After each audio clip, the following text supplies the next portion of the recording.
মোবাইলে বাঁশির সুর শুনিয়ে হাঁস নিয়ন্ত্রণ আগে দেখেনি কেউ, তবে সেই অসাধ্যকে সাধন করেছেন এক তরুণ উদ্যোক্তা।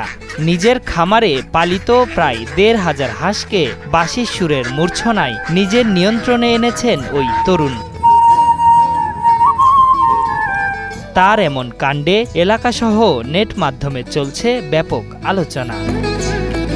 সাতক্ষীরার কলারোয়া উপজেলার সীমান্তবর্তী এলাকা বোয়ালিয়ার তরুণ উদ্যোক্তা মিন্টু মিয়া মায়ের পরামর্শে খামার শুরু করেছিলেন। সেখানে রাত জেগে হাঁসের সাথে মোবাইলে বাঁশির সুর শুনতেন তিনি। এরপর হাঁসগুলোকে ওই সুরে নিয়ন্ত্রণ শুরু করেন এই উদ্যোক্তা। বাঁশির সুরে ওরা যেন একটা উতালপানা হয়ে, সেখান থেকে আমি বুঝতে পারলাম যে হাঁসগুলো এই বাঁশির বাজনা এদের ভালো লাগে। এবার ওইখান থেকে আমি বাঁশি বাজাতে মানে ইউটিউবের বাজনা চালু করতে করতে আমি নিজে বাঁশি সম্পর্কে করি, একটু বাঁশি বাজাতে বাজাতে ওরা সবাই আমাকে আপন হয়ে গেল, বাঁশির সুরে আপন হয়ে গেল। বাঁশি বাজাতে বাজাতে ২-৩ কিলোমিটার অনেক অনেক সময় নিজেরই কষ্ট হয়ে যায় বক্সে বাজাতে, মানে আমার ক্লান্ত হয়ে যাওয়ার কারণে দেখা যায় বক্সে সাউন্ড দিয়ে ওরা নিয়ে যায়।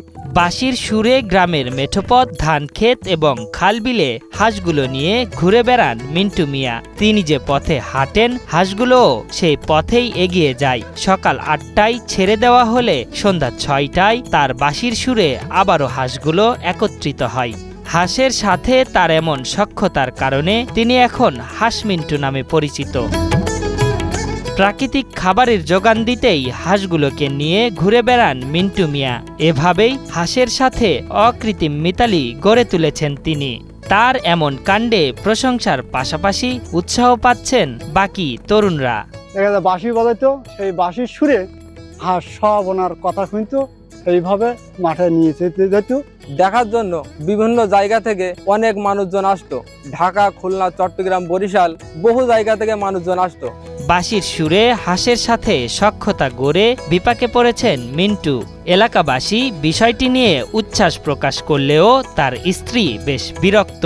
খামারে আরো মনোযোগী করতে মিন্টু মিয়ার বাঁশি ভেঙে ফেলেছেন তিনি। এজন্য হাঁস বিক্রি করে এখন গরু লালন পালন করছেন মিন্টু মিয়া। হাঁসগুলো বাঁশির সুর দিলে হাঁসগুলো আমার ছেলের পাশ চলে যেত। এখন বাঁশির সুরে স্কুলের ছাত্রছাত্রীরা, মহিলারা আইসি বাঁশির সুরে এখন আমার বৌমা গন্ডগোল ঝামেলা হাসছে আমার ছেলের সাথে, আমার বৌমা সে বাঁশিটা ভেঙে দিয়েছে। এইবারে বাঁশি বাজাতে পারছে না, এবার গরু সেই হাঁস বিক্রি করে আমার ছেলে গরু পালছে। মিন্টুর থেকে দীক্ষা নিয়ে বেকার সমাজকে আত্মনির্ভরশীল হওয়ার আহ্বান জানিয়েছেন জেলা প্রাণী সম্পদ কর্মকর্তা ডাক্তার SM মাহবুবুর রহমান।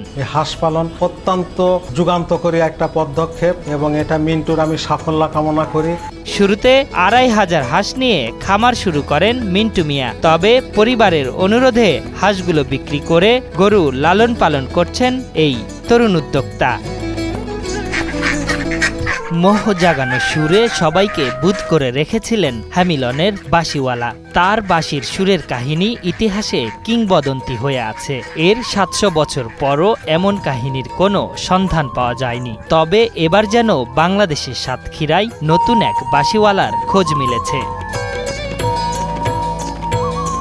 আশরাফুল ইসলাম, ৭১।